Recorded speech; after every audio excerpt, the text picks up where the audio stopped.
Pemirsa, Anda masih di Breaking News bersama saya Fazilah Indonesia dan kita akan beralih ke informasi lain di mana kali ini Dewan Pers menggelar konferensi pers terkait kasus pembakaran jurnalis dan keluarganya di Karo, Sumatera Utara. Kita langsung saja bergabung ke gedung Dewan Pers Jakarta. Dengan berita terbakarnya rekan kita jurnalis di Sumatera Utara di Kabanjahe di Tanah Karo, dan Dewan Pers hari ini akan memberikan statement resmi menyangkut peristiwa yang sangat brutal tersebut, bahwa dalam langkah-langkahnya Dewan Pers sudah memberikan mandat kepada Komite Keselamatan Jurnalis yang ada di Sumatera Utara dan juga di tentu Komite Keselamatan Jurnalis di tanah air yang telah melakukan investigasi dan memberikan beberapa poin-poin terkait dengan update perkembangan kasusnya. Apakah kasusnya betul-betul terkait dengan produk jurnalistik atau tidak? Itu akan kita sampaikan di sini. Kemudian yang kedua juga di konferensi ini juga dihadiri oleh Ketua Komite Keselamatan Jurnalis Pak Erik. Sebelah kanan saya juga ada Ketua Umum Ikatan Jurnalis Televisi Indonesia Kang Heri Kurniawan, dan juga nanti dihadiri oleh rekan-rekan konstituen lain. Selanjutnya nanti akan disampaikan oleh Pak Totok Suryanto tentang update perkembangan dari peristiwa terbakarnya dan meninggalnya jurnalis dan keluarganya di Kabanjahe di Sumatera Utara. Saya persilakan Mas Toto untuk menyampaikan beberapa update dan perkembangan tentang peristiwa tersebut setelah tim investigasi KKJ terjun ke lapangan dan memberikan fakta-fakta yang akan kami sampaikan. Dipersilakan. Terima kasih. Teman-teman sekalian, saya langsung sampaikan saja materi dari apa yang disampaikan oleh Dewan Pers terkait dengan peristiwa yang memilukan di Sumatera Utara ini.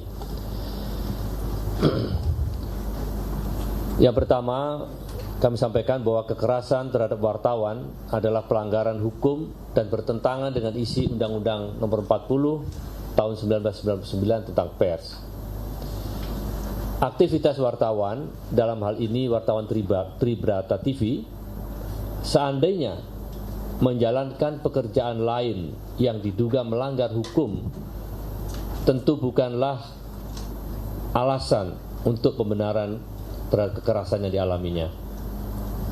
Yang kedua, berdasarkan pemberitaan di berbagai media, telah terjadi kebakaran di rumah wartawan Tribrata TV, yakni Saudara Riko Sampurna Pasaribu, yang berlokasi di kawasan Nabung Surbakti, Kecamatan Kabanjahe, Kabupaten Karo, Sumatera Utara, pada tanggal 27 Juni 2024. Kebakaran itu menewaskan 4 orang, yakni Saudara Riko Sampurna Pasaribu, lalu Elfrida Boru Ginting, istri Saudara Riko, kemudian Sudi Investasi Pasaribu berusia 12 tahun yang merupakan anak dari Saudara Riko, dan Loin Situkur berusia 3 tahun yang merupakan cucu dari Saudara Riko Sampurna Pasaribu. Yang ketiga, tim pencari fakta dari Komisi Keselamatan Jurnalis atau KKJ Sumatera Utara yang terdiri dari Aliansi Jurnalis Independen Indonesia Aji Medan, lalu Ikatan Jurnalis Televisi Indonesia Sumatera Utara IJTI, Pewarta Foto Indonesia PFI Medan, Forum Jurnalis Perempuan Indonesia FJPI, Lembaga Bantuan Hukum Medan, yang telah melakukan verifikasi dan pendalaman kasus kebakaran tersebut. Dari hasil investigasi ditemukan sejumlah fakta bahwa kasus kebakaran yang menewaskan 4 orang tersebut terjadi setelah korban, yaitu Saudara Riko Sampurna Pasaribu, memberitakan perjudian yang ada di Jalan Kapten Bom Ginting, Kelurahan Padang Mas, Kecamatan Kabanjahe, Kabupaten Karo, Sumatera Utara, dan diduga melibatkan oknum TNI. Yang keempat, Dewan Pers sangat menyesalkan terjadinya kebakaran yang merenggut nyawa tersebut. Ada dua versi yang berbeda atas kejadian ini, di mana versi tim KKJ menyatakan adanya dugaan keterlibatan oknum TNI dan terkait dengan pemberitaan perjudian di rumah oknum tersebut. Sedangkan versi yang lain menyebutkan bahwa kebakaran itu lantaran ada ceceran bensin di rumah korban dan kemudian menyulut bara api. Diketahui memang kebetulan korban di rumahnya berjualan bensin eceran. Yang kelima, atas kejadian tersebut, Dewan Pers meminta Kapolri bersama Kapolda Sumatera Utara membentuk tim penyelidikan yang bersikap adil dan imparsial dalam mengusut kasus ini. Dewan Pers juga akan membentuk tim investigasi bersama yang melibatkan aparat dan unsur jurnalis atau KKJ. Yang keenam, Dewan Pers meminta Panglima TNI dan Pangdam Bukit Barisan membentuk tim untuk mengusut kasus ini secara terbuka dan imparsial. Yang ketujuh, Dewan Pers meminta kepada Komnas HAM dan LPSK untuk turut serta secara aktif melakukan investigasi dan memberikan perlindungan yang dianggap perlu kepada keluarga korban. Kedelapan, secara khusus Dewan Pers mengimbau wartawan dan media agar bekerja secara profesional dan memegang teguh kode etik jurnalistik serta aturan lain yang terkait. Dewan Pers berharap peristiwa semacam ini tidak terjadi lagi dan wartawan bisa menjalankan tugas jurnalistiknya dengan baik.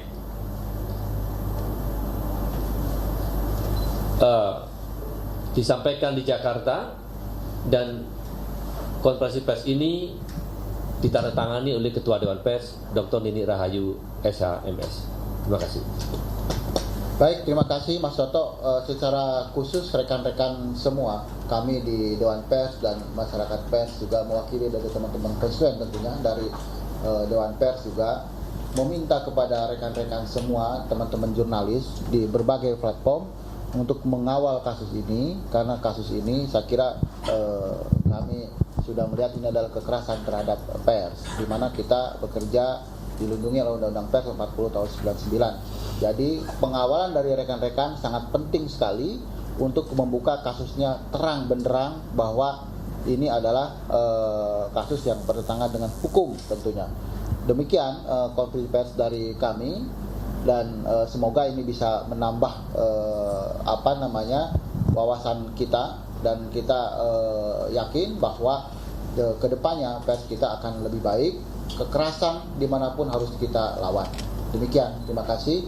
Assalamualaikum warahmatullahi wabarakatuh.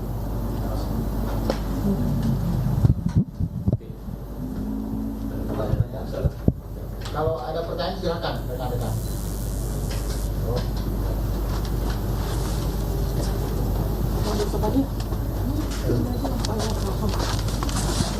Silakan. Bisa dipakai mic.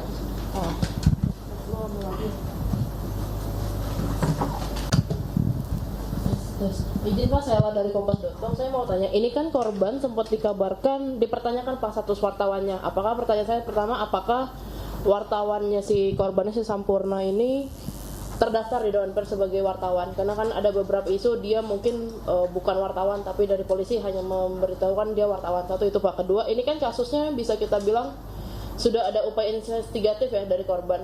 Apakah dari kasus ini dari Dewan Pers melihat ini menjadi salah satu bukti kalau ada upaya pembungkaman lah ke wartawan yang melakukan investigasi, apalagi kan kita juga nanti di RU penyiaran juga laporan investigatif ini juga sudah mendapat ancaman nih Pak. Ini aja belum RU penyiaran aja belum disahkan aja udah ada kasus seperti ini. Mungkin di situ Pak. Terima kasih. Saya jawab mungkin nanti ada tambahan dari Kang Erik, Mas Toto dan Pak Erik. Jadi yang pertama yang saya sampaikan itu adalah bahwa saudara Sampurna ini memiliki karya-karya jurnalistik yang memang sudah diinvestigasi dan dicek oleh teman-teman dari KKJ dan juga teman-teman Dewan Pers bahwa ada karya jurnalistiknya. Jadi itu bisa dilihat bahwa ini adalah terkait dengan adanya pemberitaan. Jadi kita menganggap ini adalah kasus pemberitaan. Sambil kita cek kembali ke lapangan seperti apa, gitu kan. Jadi asas yang kita lakukan ini adalah tentu praduga tidak bersalah. Nah, kita melihat apakah ini adalah kasusnya ada hubungan dengan pemberitaan atau tidak. Yang jelas tim dari kami secara khusus beberapa hari ini sudah bekerja untuk mencari data-data tersebut. Saya kira itu. Kemudian yang kedua, ancaman apapun, kekerasan dan lain-lain tidak hanya terhadap jurnalistik, tentu dalam kehidupan sehari pun kan tidak bisa dibenarkan, gitu kan. Ini adalah perkara kekerasan, gitu kan. Demikian mungkin dari saya, Mas Toto atau Kang Erik. Baik, silakan. Prinsipnya begini, bahwa semua itu harus diselidiki. Ya, maka Dewan Pers telah menurunkan tim, ya, sekaligus tentu sebagaimana disampaikan dalam rilis tadi bahwa kita berharap agar Polri dan TNI juga melakukan investigasi. Nanti kita lihat datanya seperti apa. Nah, tentu investigasi ini membutuhkan proses, dan yang paling penting adalah agar investigasi dilakukan secara imparsial, ya, secara baik, dan tentu yang paling penting adalah bahwa tidak boleh ada pelanggaran apapun terhadap warga negara kita, khususnya tentu pers dalam hal ini. Nanti saya minta Pak Erik Tanjung sebagai Ketua KKJ Dewan Pers untuk menyampaikan hasil di lapangan. Silakan. Ya, terima kasih Mas Toto. Selamat siang kawan-kawan. Assalamualaikum warahmatullahi wabarakatuh. Jadi saya menambahkan korban ini Riko Sampurna Pasaribu, wartawan Tribrata TV. Dugaan kuat tim di lapangan ini karena ada kaitannya dengan berita yang telah dia terbitkan. Jadi kejadiannya hari kebakaran rumahnya hari Kamis dini hari, pukul 3 dini hari tanggal 27 Juni 2024. Nah, malam Rabu malam tanggal 26 Juni temuan tim di lapangan, korban ditemani rekannya sempat bertemu dengan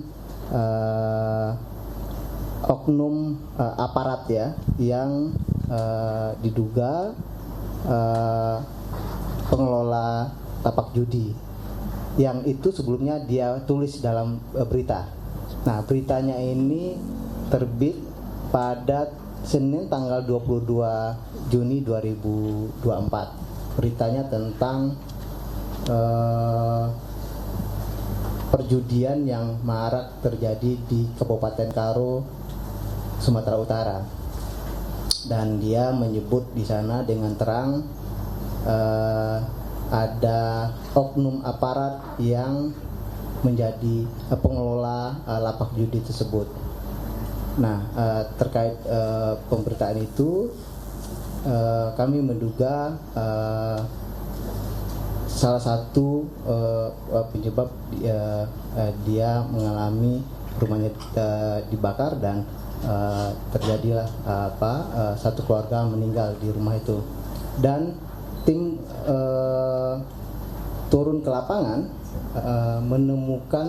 menemui rekan-rekan korban di medianya Tribrata TV, mulai dari atasan di redaksinya sampai rekan kerjanya yang di lapangan, termasuk kepala biro di Tribrata TV yang ada di Kabupaten Karo. Semuanya ditemui oleh tim pencari fakta yang melakukan investigasi dari tim KKJ Sumatera Utara. Dan kita juga menemui rekan-rekan dia yang lain sesama rekan-rekan LSM-nya di sana. Kemudian menemui tim ini menemui saksi-saksi kunci keluarga korban, termasuk anak korban yang masih hidup ya. Jadi yang jadi korban meninggal dunia dalam kebakaran itu ada 4 orang. Tadi sudah dijelaskan, ada Sampurna sebagai wartawan yang di Tribrata TV, lalu ada istrinya, ada anaknya usia 12 tahun dan cucunya usia 3 tahun.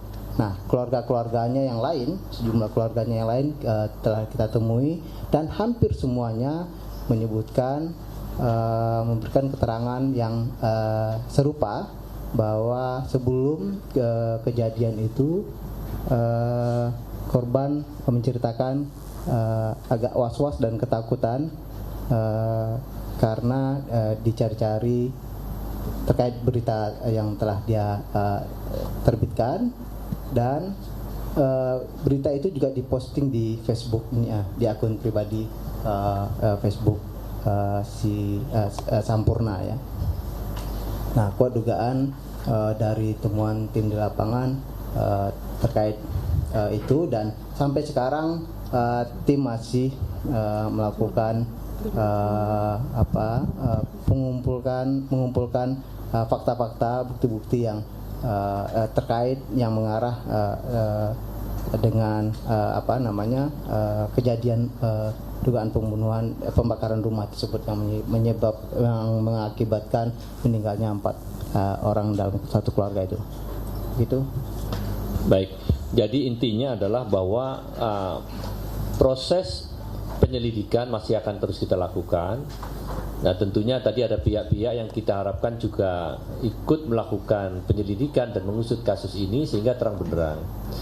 Bagaimanapun alasan yang menjadi latar belakang dari jatuhnya korban ini tentu sangat kita sesalkan. Apalagi di situ yang bersangkutan dikenal sebagai wartawan yang tentu kami dari Dewan Pers sangat mengharapkan agar wartawan dapat melaksanakan tugas jurnalistiknya dengan sebaik-baiknya, tanpa gangguan, tanpa kekerasan, tanpa intimidasi. Jadi proses berlanjut, dan tentu konferensi pers yang ini kami sampaikan sebagai bentuk atas reaksi atas peristiwa ini, sehingga menjadi satu kepedulian bersama, khususnya manakala memang ternyata nantinya terkait dengan berita yang telah almarhum publikasi. Itu saya kira jawabannya. Oke, Kang Heri, silakan. Terima kasih. Bismillahirrahmanirrahim. Assalamualaikum warahmatullahi wabarakatuh. Selamat siang semuanya. Selamat siang kita semua. Pertama, kami keluarga besar JTI menyampaikan duka yang sangat mendalam atas tragedi yang terjadi dengan keluarga besar jurnalis di Kabanjahe, yaitu wafatnya saudara Sampurna. Dan ini sangat mengenaskan sekali, satu keluarga ini sesuatu yang berita yang tentu sangat kita hindarkan setiap hari. Satu keluarga meninggal dalam sebuah peristiwa, dan ini adalah peristiwa yang sangat memprihatinkan buat kita semua. Dan kami mendesak kepada aparat kepolisian untuk mengusut apapun juga penyebab dari aksi yang kemudian peristiwa yang menewaskan 4 orang ini. Dan kebetulan dengan apa yang sudah dilakukan oleh kawan-kawan dari KKJ menunjukkan adanya indikasi kuat bahwa peristiwa tersebut juga terkait dengan kerja-kerja jurnalistik yang dilakukan oleh saudara Sampurna, dan ini semakin memprihatinkan. Kenapa? Karena memang ternyata kalaupun memang itu memang betul-betul motifnya adalah terkait dengan apa yang dilakukan oleh hal tersebut, adalah artinya dampak yang kemudian ditimbulkan bukan harus ditanggung oleh jurnalis itu sendiri, tapi juga oleh keluarganya. Dan saya pikir juga sangat tidak fair semua. Dan kita tahu apa yang dilakukan oleh almarhum adalah terkait dengan memberitakan kasus judi. Itu adalah bagian dari kerja jurnalistik dalam upaya kontrol, yaitu kalau misalnya ada dugaan-dugaan terkait dengan peristiwa-peristiwa yang memang menyimpang, memang itulah harus dikerjakan oleh para jurnalis, dan hal ini disampaikan oleh almarhum. Dan ternyata apa yang dikerjakan itu dampaknya sangat luar biasa, bahkan kemudian juga mengakhiri hidup almarhum. Dan kita doakan semoga almarhum sekeluarga mendapat tempat terbaik di sisi Tuhan. Tapi kita yang hidup harus mengawal kasus ini supaya terang benderang. Jangan sampai kemudian ada dugaan. Kita hanya harus clear. Kalau memang kemudian memang ada unsur-unsur lain yang kemudian menyebabkan kasus ini kejadian, ya kita harus ditegakkan. KKJ, Dewan Pers, kami IJTI, PWI, AJI dan seluruh PFI dan seluruh stakeholder kita masyarakat pers juga, mari kita membahu-membahu untuk mengawal kasus ini supaya jangan kemudian buntu di tengah jalan. Ya, kalau misalnya ada informasi yang perlu disampaikan kepada Dewan Pers, KKJ dan polisi, mari kita sampaikan bersama. Jangan sampai juga kasus ini juga bisa saja terjadi pada hari-hari mendatang. Itu yang sangat hindarkan, karena kita harus bekerja independen, karena kita bekerja untuk masyarakat. Jadi sekali lagi kami ucapkan keprihatinan kami, semoga seluruh pihak-pihak yang memang punya otoritas untuk bisa menyelesaikan persoalan ini, kita untuk bisa menyelesaikan bersama-sama. Jangan sampai ada dugaan-dugaan yang kemudian memang tidak baik, karena sekali lagi terkait dengan kemerdekaan pers, terkait independensi harus kita jaga, karena yang kita jaga adalah publik itu sendiri. Terima kasih, demikian dari saya. Baik, terima kasih Kang Herik. Rekan-rekan, ada lagi pertanyaan? Silakan. Terkait itu Pak, tadi tamuan di boleh pakai mic. Kita batasi 2 pertanyaan lagi ya. Iya Pak, terkait sama pertemuan di lapangan tadi, kan tadi disebutkan kalau si korban Sampurna ini sempat bertemu dan oknum, mungkin boleh dijelaskan bertemunya itu kapan? Setelah investigasinya dilakukan atau saat itu, atau dia Kang Erik bisa jelasin ya. Lalu kan itu tadi disebutkan ada saksi juga ya, saksi yang menemani korban. Itu sekarang saksinya kondisinya seperti apa? Kan ini kan saksi kunci jadinya. Apakah dia juga sudah meminta perlindungan ke LPSK? Itu aja, terima kasih. Ya, terima kasih Mbak. Untuk sebelum kejadian, korban dengan rekannya bertemu dengan oknum aparat itu beberapa jam sebelum kejadian ya. Jadi hari Rabu malam. Kejadiannya kan jam 3 dini hari Kamis. Jadi ketemu di satu tempat membicarakan terkait berita. Jadi diminta untuk menghapus beritanya dan postingannya itu. Untuk sementara itu dulu yang bisa saya sampaikan. Beritanya sudah naik berarti ya? Beritanya sudah tayang. Beritanya tayang hari Senin tanggal 22 Juni 2024. Jadi ya, karena berita itu dan postingan dia posting beritanya itu di Facebooknya. Jadi untuk saksi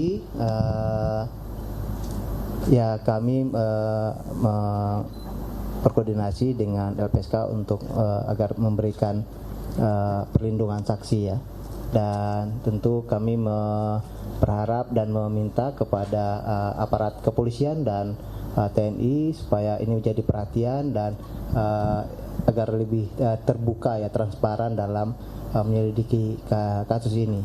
Jadi biar kita sama-sama mengungkap kasus ini supaya terang benderang dan tidak ada lagi ke depan kasus kekerasan terhadap wartawan di Republik ini, apapun itu motifnya ya, apakah dugaan korban ada pelanggaran etik ataupun pelanggaran hukum yang lain dalam melakukan kerja-kerja profesinya, itu hal yang berbeda, ada tempatnya untuk menyelesaikannya, tapi tidak dengan cara-cara yang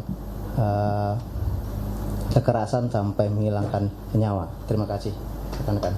Jadi saya tambahkan rekan-rekan, kalau untuk perlindungan saksi tadi Dewan Pers pihak Ibu Ketua sudah berkomunikasi dengan LPSK untuk melakukan pelindungan. Jadi ada komunikasi kami langsung dengan LPSK dan juga kami tentu juga dengan Komnas HAM juga, dan juga tentunya ini juga sebagai jalan juga kami akan membuka komunikasi juga dengan kepolisian. Mungkin itu. Satu pertanyaan lagi, silakan. Ya, silakan Mas Tok. Saya tambahkan ya, jadi dalam seruan yang disampaikan oleh Dewan Pers tadi, kita berharap tentu Polri dan TNI bisa melakukan langkah-langkah sebagaimana mestinya, dan kami sangat yakin Polri dan TNI akan merespon apa yang disampaikan Dewan Pers hari ini, sehingga kasus ini bisa terbuka dengan sebaik-baiknya, ya, terang benderang, sehingga publik dapat mengetahui secara detail apa yang sebenarnya terjadi. Dan yang paling penting lagi saya kira bahwa apabila kasusnya terkait dengan pemberitaan, tentu Dewan Pers tidak bosan-bosan mengingatkan bahwa apabila ada tidak terima kah atau merasa pemberitaan itu merugikan siapapun, ya tentu kami berharap bisa ditempuh prosedur yang semestinya sebagaimana aturan yang berlaku, yaitu menyampaikannya kepada Dewan Pers atau meminta koreksi atas berita jika seandainya dianggap keliru. Dengan demikian maka tidak ada lagi kekerasan, tidak ada lagi main hakim sendiri, apalagi sampai mengorbankan orang-orang yang tidak bersalah. Jadi sekali lagi tentu Dewan Pers sangat menyesalkan kasus ini, dan saya harapkan semua pihak mengetahui bahwa tugas jurnalistik dilaksanakan demi kepentingan masyarakat banyak, bukan kepentingan orang per orang apalagi kelompok tertentu. Dengan demikian wartawan bekerja secara profesional berdasarkan kode etik jurnalistik, mengikuti dengan penuh apa yang dituangkan di dalam Undang-Undang Nomor 40 Tahun 1999 tentang pers. Jadi itu saya kira harus menjadi perhatian kita semua, ya, bahwa semua tidak boleh diselesaikan dengan cara-cara kekerasan apapun alasannya.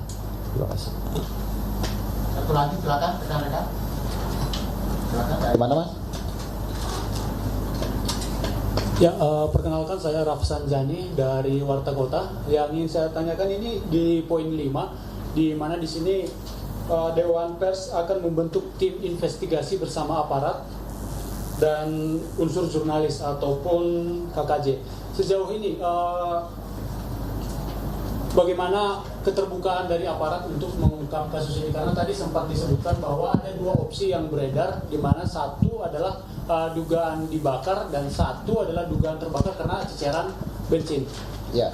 Dan ini menurut saya membutuhkan fakta-fakta yang harus diungkap, dan aparat di sini saya tahu Tanah Karo bagaimana, saya lahir di sana dan saya tahu bagaimana permainan judi di sana, dan ini memang tugas yang sangat berat. Lalu bagaimana Dewan Pers untuk meminta keterbukaan dari aparat? Ya, baik, saya mungkin perlu jelaskan bahwa ini Dewan Pers sudah mendahului membentuk menerjunkan KKJ, Komite Keselamatan Jurnalis, yang memang sudah terbentuk sejak lama. Jadi begitu ada kekerasan terhadap pers, kami langsung terjunkan KKJ yang beranggotakan seluruh konstituen Dewan Pers, dan juga ada Dewan Pers juga di situ. Mengenai kemudian pembentukan tim investigasi dengan aparat keamanan dan juga mungkin tim di sana, tentu kami akan melakukan komunikasi lebih jauh. Jadi ini baru awal temuan kami yang disampaikan kepada rekan-rekan wartawan, dan kami berharap temuan ini akan mendapatkan prioritas dan menjadikan ini adalah langkah awal dari pembuatan tim yang lebih independen lagi dan bisa melihat fakta-fakta ke lapangan dengan kita menggali lebih jauh ke lapangan. Demikian. Ya. Cukup saya kira ya, Mas Tok, ada lagi? Jadi intinya adalah bahwa kita semua, ya, baik Dewan Pers, ya, saya kira TNI dan Polri serta seluruh masyarakat pers dan masyarakat luas sama-sama berkepentingan agar kasus ini terang benderang. Jadi kerjasama di dalam rangka untuk mengungkap kasus ini tentu terbuka, dan nanti tim KKJ Dewan Pers tentu akan bekerja sama dengan semua pihak yang memang berkepentingan segera mengungkap kasus ini, sehingga masyarakat tidak mendapatkan berita yang simpang siur, dan kasus seperti ini memang tidak boleh terjadi lagi. Saya kira itu, Pak. Oke. Nah ini Pak Sabto, teman-teman baru hadir nih.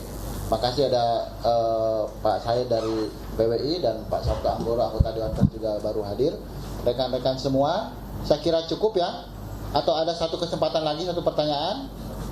Oke, saya kira sudah cukup. Terima kasih rekan-rekan semua atas kehadirannya. Jadi nanti kami akan selalu update perkembangan apa yang ada di lapangan. kami juga akan terjun lagi ke lapangan secara langsung, dan juga kami akan berkomunikasi tentu dengan pihak kepolisian dan juga TNI. Demikian, terima kasih. Sehat untuk kita semua. Assalamualaikum warahmatullahi wabarakatuh.